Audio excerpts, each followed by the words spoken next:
What's good, y'all? It's Drew here, back with another video. Today, I'm going to be talking about basically the rest of Boruto because I'm now caught up. So, let's get to it.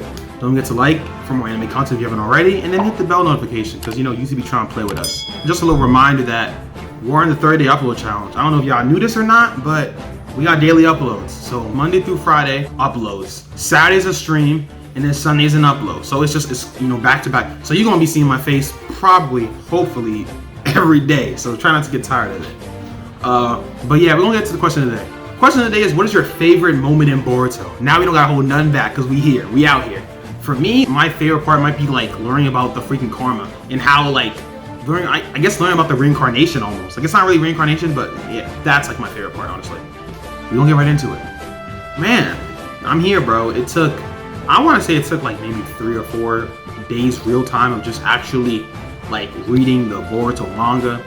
Let me talk about Koji Kashin because that was someone that, if you watched the first video, I was really enamored with. I was like, I want to know more about him.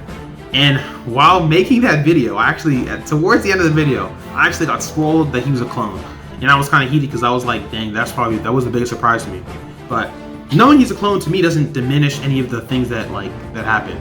Like, we met the guy that actually told us of his cloneness, right? We've met the person, so it's like, we know who that guy is. But I still got mad questions, like, how you cloned Jiraya? Where was you at? Because you were not 17 years old. You clearly been alive since Shippuden. So where was you at? How did you clone Jiraya? Like, those are the questions I need to know. It's like things like that, like, seeing Kashin Koji go off, that was cool. And you could even see during that moment, Naruto was kind of peeping. He was like, bro, he fights like, he never said Jiraya, but we all was thinking what we was thinking. It's probably been a minute since Naruto's actually seen Jiraya, like, fighting style, but you never forget a go. So again, I knew that Sasuke lost his Rinnegan, and I knew that Kurama apparently died. But I didn't know how it would happen, I didn't know when. And the Sasuke losing his Rinnegan was still mad surprising. Because, you know, if we trail back a little bit, we kind of got to explain how, like, the whole Otsutsuki, I think that's how they're pronounced, how that whole clan kind of works, right? Where it's kind of like they come in pairs, they come to a planet, they almost, I guess they take the 10 tails and basically make it like a seed. And then the other person, there's 2 people, so one person uses food for the 10 tails to make the tree. Then, you know, the tree brings out a fruit. And then the second person eats the fruit, and that's kind of how they reproduce. And you're probably thinking, aren't they going to run out? Like, they're going to do that one time. Except the whole point of the karma thing is basically, it's almost like a DNA backup in which you put the karma on someone random. When you put the karma on someone, and that person slowly becomes that person. So, for instance, Boruto has the karma of Momoshiki. So, Boruto will slowly become Momoshiki. But obviously, you need the right vessel, which is why Kawaki is so coveted. And I think Momo must have just assumed, or he must have realized that Boruto was that man, so he gave it to him. I can imagine if I wasn't spoiled on all these things, it would be like nutty. Like, I was shook when Sasuke got stabbed when he lost his Rinnegan. It was like, whoa, I didn't expect it to happen the way it did. Kawaki's karma is going to be connected to Isshiki, and Boruto's karma is connected to Momoshiki. So we have that thing going on. And the way the karma thing works is that basically an otsutsuki can't be killed if they have the backups, right? Because if they have if they're killed, they're basically just transfer their data into one of the backups. So whatever backup is at 100%, he'll transfer that. But when that happens, all other backups are erased. We find out that Kaguya and Isshiki were the 2 people that were supposed to come on Earth, and Kaguya went against the plan. And because she went against the plan, it ruined everything. So Isshiki had to immediately find someone to basically cling on to, so he wouldn't die. And he clinged on in a different way than most Otsutsuki clan members do, in which he actually turned small because he has that ability, and then he went inside the guy's ear, which was like nutty. I was like, oh, that's kind of wild. And he kind of lived off the nutrients, which is kind of creepy now that I'm saying it. I knew that Sasuke lost his Sharingan, or lost his Rinnegan. I knew that. I didn't know that Boruto did it. Obviously, it's not, Boruto technically didn't do it.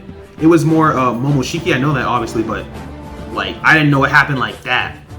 So he like stabs him, and there goes Sasuke's Rinnegan's gone. Like, it's kind of a wrap on it. And Naruto used the Barrel mode, which I've heard so much about, and he explained it in a interesting way. I guess where I think it's kind of like nuclear fusion, where it's like a combination. Someone explained it as like the fusion dance, where Naruto in the tail beast form, he's just using the chakra. And this time he fuses with the chakra. But I'm sorry, bro. It just looks, to me, the barrel mode always looked dumb. Maybe it's the fox ears he has like connecting from his eyebrows. It just looks weird to me.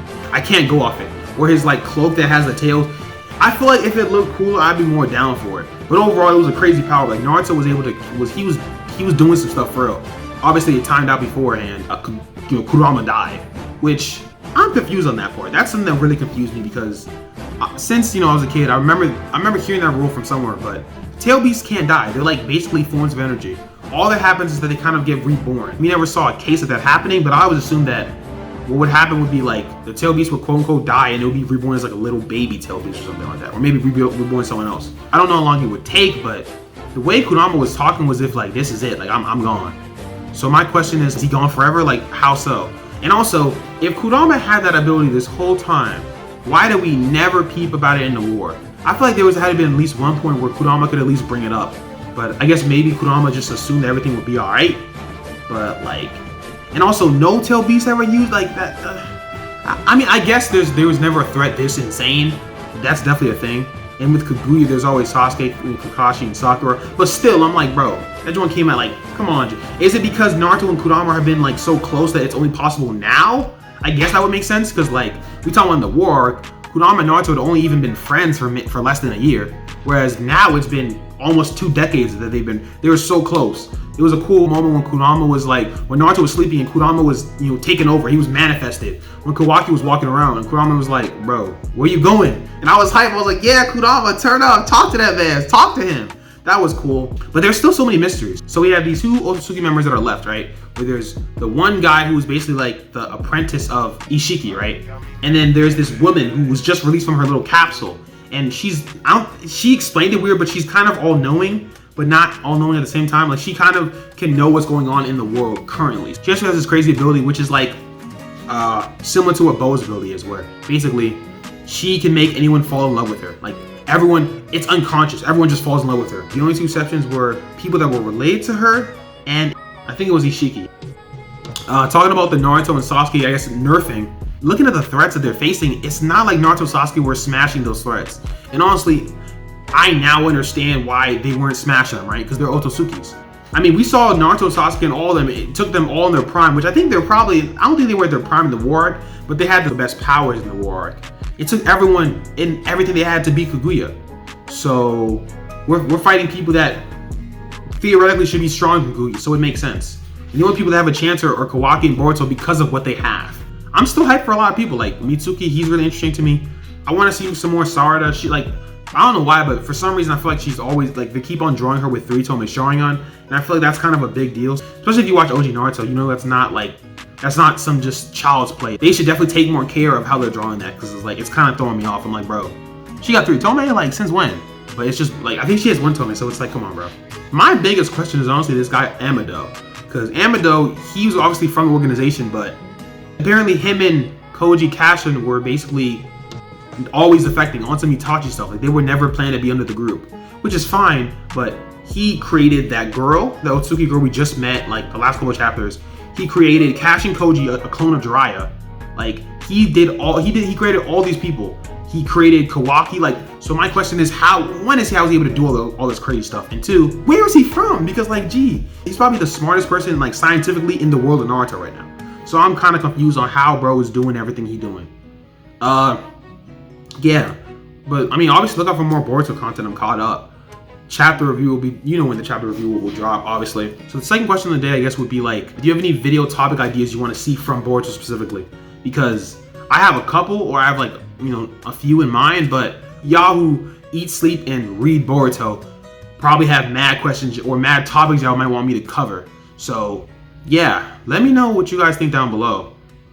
But I'm out, so peace.